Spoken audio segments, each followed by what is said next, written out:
Hello everyone and welcome to another episode of Leadnap Gaming.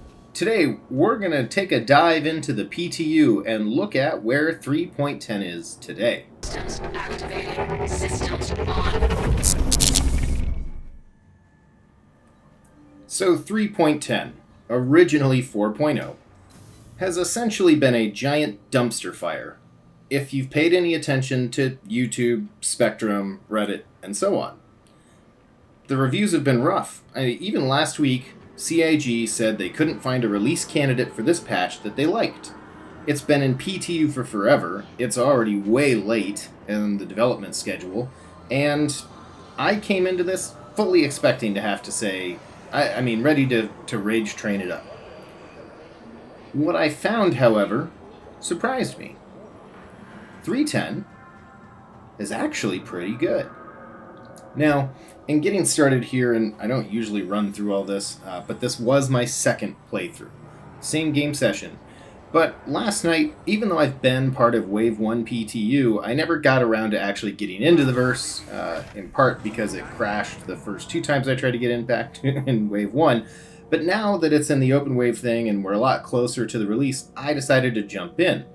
And the very first reaction I had was just even here in ArcCorp, and actually you can see me doing it here, the weird perspective thing that was taking place in 3.9 is gone. In fact, all of 3.10 seems cleaner.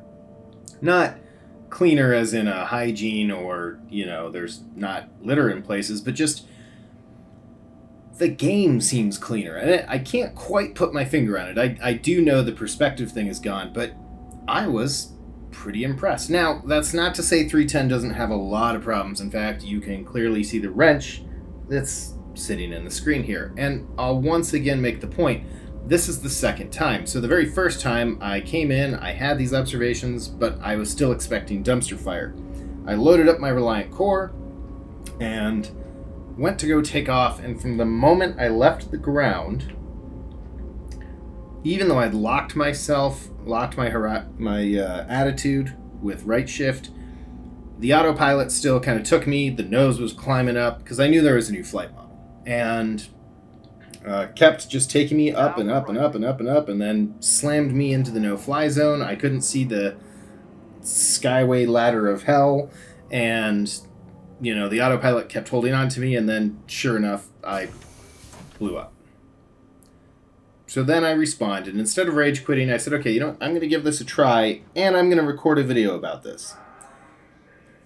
Everyone always runs. I get it, though. I half ran in this because I was like, no, I want to get in and test it. So anyhow, this is looking great, and part of what is just making this look great is that it doesn't have the Invictus Week banners littered all over the place.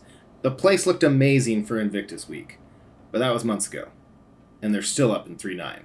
And I actually think that contributed a lot to why people are looking at 3.10 and the project right now is so hard, right? 3.9 has just been, abandoned.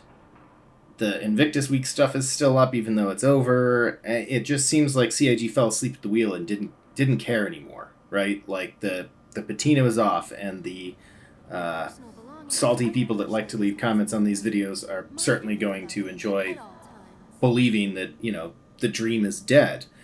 I'm not here to talk about that today, but it's just so much cleaner. And this, by the way, was the first time I got one of those terminals to actually tell me where my ship was, which was nice. But so I jump back in, as we can see here, and like I said, 3.10 has a lot of problems, but just the graphics, the lighting, everything is back in a good spot, and I'm pretty happy with it. So, you look out the windows here, it looks like there might be some new stuff kind of out there in the horizon, but all in all, everything's looking really good. And so it tells me, the visuals team has been hard at work, and I'm impressed. And I think one of the big things that helps in that is there's a bunch of little bugs. Obviously, that elevator bug thing is still there, but that have been worked out. And that's kind of a theme for today, because the biggest thing I've noticed through this whole thing has been the bugs are worked out.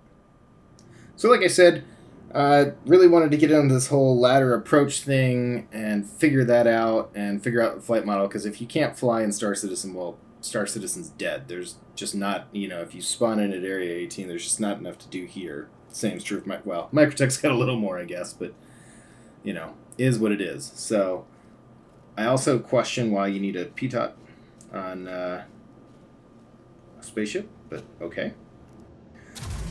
And I know people are going to get on my pronunciation of that. I pronounce it differently every time I say it. But let's get strapped in here. So, again, I am going to lock my attitude, but here's something else that's kind of changed. All of the ships now have the new HUD, which is really nice. Obviously, they did a new flight model. They've done a new HUD. There's actually new indications and stuff in this one, which is great. I get to make a new how to fly tutorial video now that it's changed CIG, so that's really good news. It would still be really nice to get an indication when the doors stop opening and closing. But we're going to go ahead and try to take off. So you can see now just the symbology is a little changed, but it's still relatively the same. Nothing too bad there. And so at this point, I was kind of amazed that I wasn't sucked out by autopilot here, and there it is. That's the new ladder thing. Wrong key. Thank you. That's it.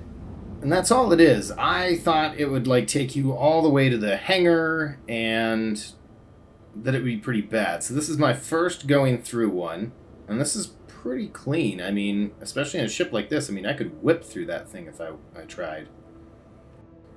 And you're out. That was great. And right here, there's... I don't want to hammer this too much, but you can kind of see a lot of what I'm talking about, right? The HUD's been cleaned up a little bit, the ship UI. When you look out at that, there's Bevik, right? It doesn't look this good in 3.9. So right away, you can tell that the art team has been hard at work. So obviously we're now coming in for a landing, and you can kind of see flying in. Yeah, that's pretty easy.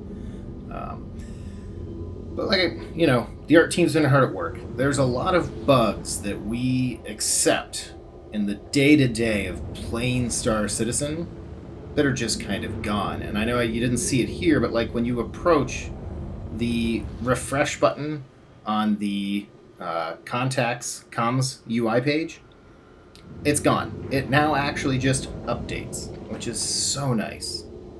Speaking of bugs, though, here's one of those that I did run into, and I apologize for that stutter there, but yeah. The door isn't opening. So I'm looking around this is my door, right? And it would be kind of nice. This is what's kind of funky, right? The stairway is in a fixed spot. Why would I not come down into the no-fly zone here this way? Now, one thing I am going to test, now that I'm inside the no-fly zone, can I land, on that pad right there? What? Could you actually do that now? Or is something going to stop you? The answer is actually going to come here in just a second. Leave you in a little bit of a suspense. But, not too shabby, right? So we're going in, and here's, I think, probably the biggest problem in 3.10 that they need to fix. So we're going. Good, yep. Land, great. Oh, and autopilot override engaged. Landing complete. Have a pleasant stay. Yeah. The doors are closing. The autopilot's still going insane. And I just shut off my engines. That was my solution to that. Anyhow, decided to jump into the Carrick now. I wanted to see, this new flight model. Wanted to see how it was going to be in a bigger ship. And first, another bug to be very aware of. The doors for the big hangars, they open and then they immediately start to close. So you got to thread that needle. And boy, is that a pain. That said, though, the new flight model It's not overly dramatic. You don't quite notice it. One thing that would be nice to be noticed is some sort of indication that helps you, right? Like, so see here, this is in a different spot.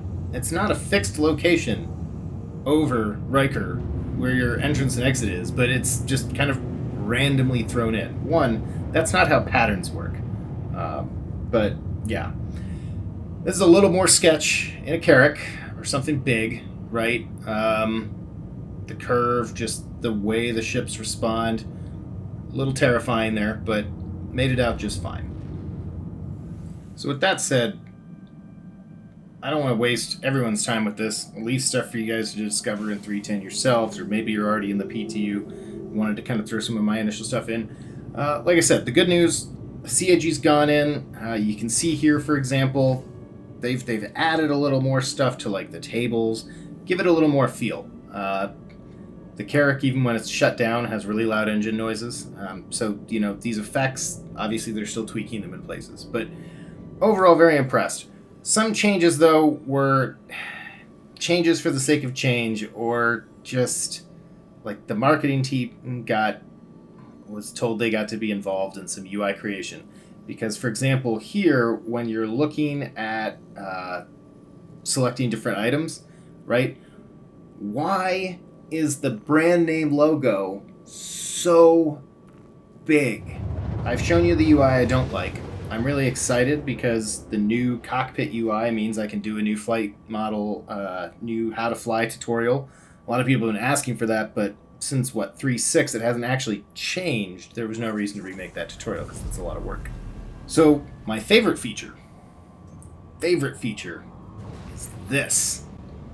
CAG half listened, and now, when you're on a planet, why this stuff just isn't always there, I don't know, but you can see I can spool my drive, and I keep my regular HUD until I put the cursor actually on the point for it to calibrate.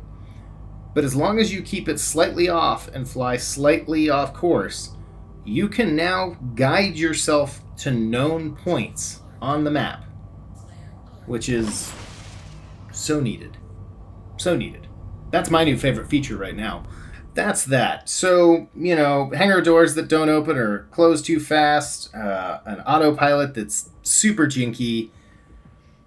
You know, they gave us the ladder out so that we didn't have to see some weird augmented reality boundary lines of no-fly zones. But if you're going to show me the way out, I've actually kind of felt in several locations like it would have been nice to know where the boundary is. Didn't really fix the problem. But yeah, but hey, at least now when you're flying down to planets and known points, your QT system works. Really loving the new HUD indications. That's what these are, by the way, of ships. And you get a range, and I love it. I didn't know that at first. In fact, I was kind of driving towards that thinking it was the new landing queue or something like that. It's a little wonky still, but I love it. Lots of UI improvements. Guys, 310 is looking amazing. Some of its features, and it's got a lot of features I didn't even scratch the surface of here. Topics for other days, really, once it releases. I try not to do too much in PTU that'll ruin the release for me. Bug testing, sure, but not, like I know there's new courier missions. I'm not doing those right now. I'm waiting for the release. I want to do that in the release patch with friends and everything like that. So all that's great and fine and dandy. Don't want this to get too long. In the comments, though, I need your input. So like I said, the fleet management series is continuing. But I want to hear from you. Down in the comments, you got a couple options here. I can do the next fleet management video on piracy fleets. I can do it on mining fleets, which I know with the new Gray Rock thing, that's going to be probably a high pick in this. So let me know in the comments, guys. Give me your vote. Obviously, we're going to try to cover as many of those as we can, but which one do you want next? That's what I'm asking you here. As always, don't forget to share this video, like, subscribe if you haven't, and I will catch you all next time.